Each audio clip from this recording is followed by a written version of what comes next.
Last बार हमने क्या देखा था? लास्ट बार हमने ये देखा था कि कैसे एज ऑफ रिवॉल्यूशन आने लगा, और एज ऑफ रिवॉल्यूशन आने की वजह से बर्बन किंग्स को बिल्कुल उखाड़ फेंका और ये कहा कि अगर आपको राज करना है तो आप कॉन्स्टिट्यूशन के आधार पे करेंगे, है ना। उनका पुरानी राजशाही को बिल्कुल खत्म कर दिया गया, हमने ये देखा था, है ना। और उसके बाद हमने ये देखा था कि ग्रीस को कॉन्स्टेंटिनोपोल में हस्ताक्षर करके ग्रीस को तो पूरा ही एक फ्री कंट्री घोषित कर दी गई थी। अब आगे देखो, फिर उसके बाद क्या हुआ? Wide spread populism resulted from a rise in the food cost and the bad harvesting. भोजन की लागत में वृद्धि हुई, फूड कॉस्ट बढ़ गए, और क्यों बढ़ी? क्योंकि जो फसल है वो खराब हो पड़ी, और जिसके कारण व्यापक दरिद्रता आई। दरिद्रता यानी कि पॉपुलिज्म, वाइड स्प्रेड पॉपुलिज्म यानी कि पूरे बहुत भयानक तरीके से सब लोगों में क्या फैल गई? दरिद्रता, गरीबी और भुखमरी फैल गई। क्यों फैल गई? बिकॉज कि एक तो हार्वेस्ट खराब हो गई, हार्वेस्ट खराब हुई। बेटा अब देखो, हार्वेस्ट खराब होने के, फसल खराब होने के पीछे बहुत सारे कारण हो सकते हैं। जब एग्रीकल्चर जरूरत से ज़्यादा किया जाता है किसी भी फील्ड में, तो वो एग्रीकल्चर फील्ड धीरे धीरे अपनी फर्टिलिटी खोने लगता है, सेम, ठीक है। तो अब वाइड स्प्रेड जो दरिद्रता फैली, उसका रिजल्ट क्या हुआ? Rise in the food cost. अब अगर फसल खराब हो गई है तो फूड के कॉस्ट बढ़ेंगे, नहीं बढ़ेंगे? ऑफ कोर्स बढ़ेंगे। बची हुई फसल बहुत महंगी बिकेगी, ठीक है। जिस चीज़ की डिमांड ज़्यादा है और सप्लाई कम है तो वो चीज़ क्या होगी? हाँ, तो उस चीज़ का क्या बढ़ेगा? प्राइस बढ़ेगा, है ना।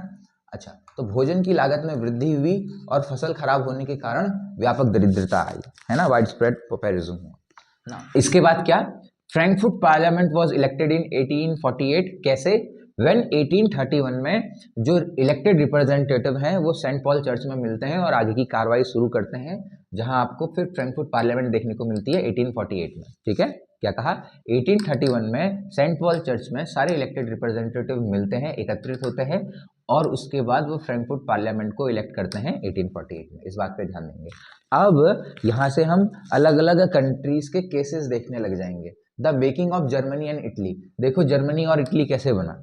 The making of Germany and Italy, Germany और इटली कैसे बने, जरा ध्यान दो। The initiative to unify Prussia was taken by the army after the 1848। 1848 के बाद पर्शिया को एकजुट करने का पहल किसने करी? सेना द्वारा की गई। यानी कि जैसे हम देख रहे हैं फ्रांस में पहल कौन कर रहा है? आम जनता कर रही है। लेकिन जब हम यूरोप की बाकी कंट्रीज की बात करें, जैसे कि जर्मनी, तो जर्मनी में ये इनिशिएटिव किसने लिया था? जर्मनी में पहला प्रयास किसने किया था? वहां की मिलिट्री ने किया था, ठीक है। तो यानी कि the initiative to unify Prussia के अलग अलग भागों को, टुकड़ों को, खंडों को एक करने का इनिशिएटिव किसने किया? यूनिफाई करने का किसने किया? आर्मी ने कोशिश करी, ठीक है ना। समझ पा रहे ना मेरे? हाँ, आगे देख। Persia was United under the leadership of auto von Bismarck using the help of the army and bureaucracy. क्या कहा जा रहा है? सेना और नौकरशाही की मदद से ऑटो वन बिस्मार्क के नेतृत्व में पर्शिया को एकजुट किया गया, या पर्शिया एकजुट हुआ। पूरे पर्शिया को एक करने का काम जो भी काम किया जा रहा है सेना के द्वारा, उसका लीडर कौन है?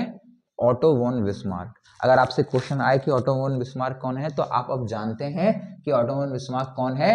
वो व्यक्ति जिसने सेना और बाकी नौकरशाही की हेल्प से, यानी कि बाकी जितने भी क्लर्क थे या बाकी जितने भी सब लीडर्स थे वहां पे, उन सब की हेल्प से क्या करा? उनकी मदद से ऑटो वन बिस्मार्क के नेतृत्व में पूरा पर्शिया एकजुट हुआ, ठीक है। याद रहेगा ना? हाँ, ऑटो वन बिस्मार्क के बारे में याद रखेंगे। अब बात करते हैं इटली की।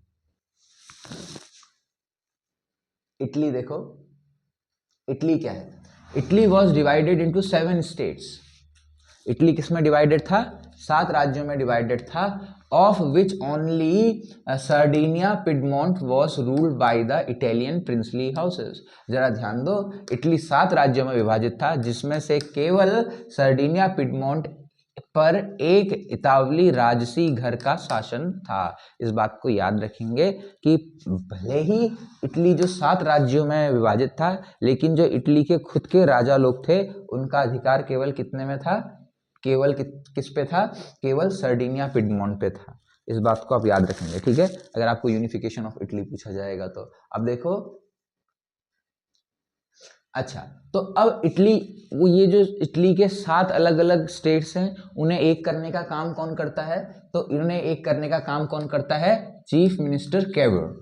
चीफ मिनिस्टर कैवर हैं, वो कौन है, CAVOUR कैवर। इन्होंने let the Italy unification, Italy को यूनिफाई करने का काम किसने किया, हाँ चीफ मिनिस्टर कैवर ने। और वहीं पे अगर आपसे पूछा जाए पर्शिया को एक करने का काम किसने किया, Otto von Bismarck. Very good, ये चीज याद रखना बेटा। और Sardinia Piedmont defeated the Austrian in 1859। Sardinia Piedmont ने 1859 में ऑस्ट्रिया के लोगों को हराया था। The Italian army succeed to in driving out the Spanish from the south Italy and the kingdom of the two Sicilies.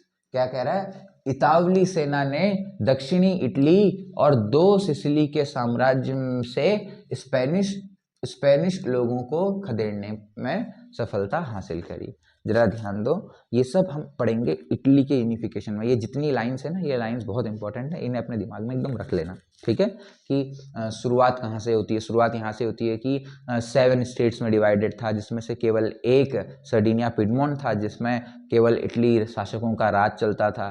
फिर पूरे इटली को, और वो इटालियन शासक को पूरी इटली में राज करने में मदद किसने करवाई, चीफ मिनिस्टर कैवर ने मदद करवाई।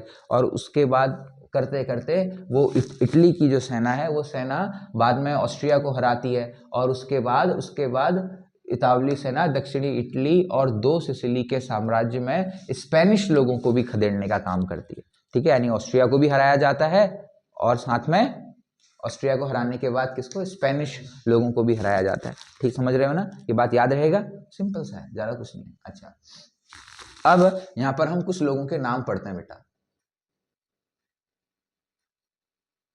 देखो। अब उसके बाद क्या होता है, ये यूनिफिकेशन ऑफ इटली ही हम पढ़ रहे हैं। इटली में उसके बाद क्या होता है बेटा, विक्टर एमेनुअल सेकंड, ये क्या बनता है, become the king of Italy इन 1861, ठीक है।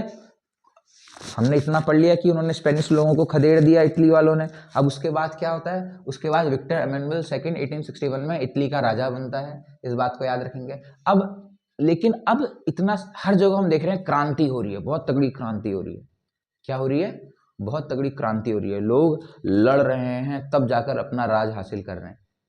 लेकिन ब्रिटेन का केस ऐसा नहीं है।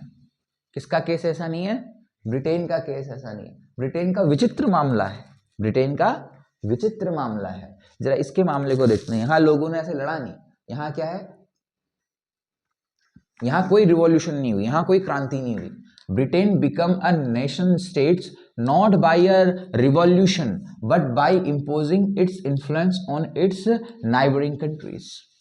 ब्रिटेन जो द ग्रेट ब्रिटेन बना है, उसके बनने के पीछे कोई क्रांति नहीं है, कोई रिवॉल्यूशन नहीं है, बल्कि ब्रिटेन के लोगों का प्रभुत्व और ब्रिटेन के लोगों का जो ऑरा है, उसने बाकी लोगों को उसके अंडर कर दिया। समझ पा रहे हो, जरा समझो।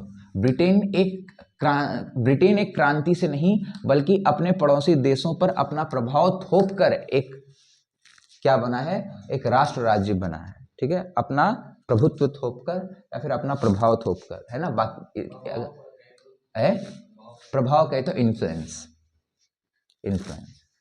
थोपकर, ठीक है। अच्छा, फिर कहीं तेज ना बढ़ जाए, पूरा ऊपर चला गया, ठीक है। Okay.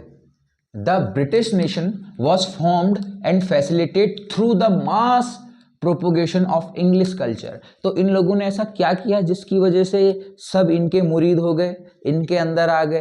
इन्होंने क्या किया, propagation of English language, propagation of English culture, अपने कल्चर को लोगों तक फैला करके इन्होंने काम किया, ठीक है। अंग्रेजी संस्कृति के बड़े पैमाने पर प्रचार के माध्यम से ब्रिटिश राष्ट्र का गठन और सुविधा प्रदान की गई। यानी कि अब आप समझ रहे हो कि किस तरीके से ब्रिटिश राज को लोगों अपने नाइबरिंग कंट्री तक फैलाया गया, केवल और केवल अपने इंग्लिश या फिर ब्रिटिश कल्चर के आधार पर। ठीक है, याद रहेगा ना पक्का। देखना, हमने इटली भी पढ़ा, हमने पर्शिया भी पढ़ लिया, हमने ब्रिटेन भी पढ़ लिया। ठीक है। The act of union between England and Scotland in 1801 and the taking of the Ireland by British forces after the revolution failed were key to British unification, were the key to British unification। कहने का मतलब क्या है कि 1801 में England और Scotland के बीच act of union और क्रांति विफल होने के बाद ब्रिटिश सेना द्वारा आयरलैंड पर कब्जा ब्रिटिश एकीकरण की कुंजी थे। यानी अब पहले तो वो अपना प्रभाव सब में फैला रहे थे, है ना, अगल बगल के, और अगर कोई क्रांति कर रहा था, कोई उनके खिलाफ जा रहा था, जैसे कि कौन कर रहा था, जैसे कि, और क्रांति विफल होने के बाद ब्रिटिश द्वारा आयरलैंड पर कब्जा, आयरलैंड ने उसके खिलाफ क्रांति करने की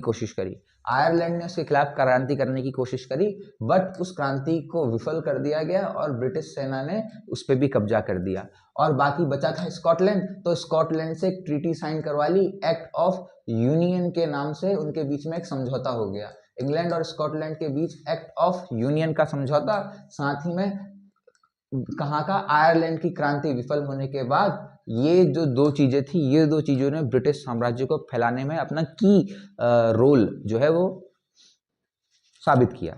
ठीक है ना, समझ गए, पक्का। एक बार और बोलूं क्या? हाँ, अब जरा ध्यान दो। हाँ, बस इस चैप्टर में इतना। अब इसके बाद हम करेंगे कल इसके क्वेश्चन आंसर्स, और कल ये चैप्टर फिनिश। ठीक है।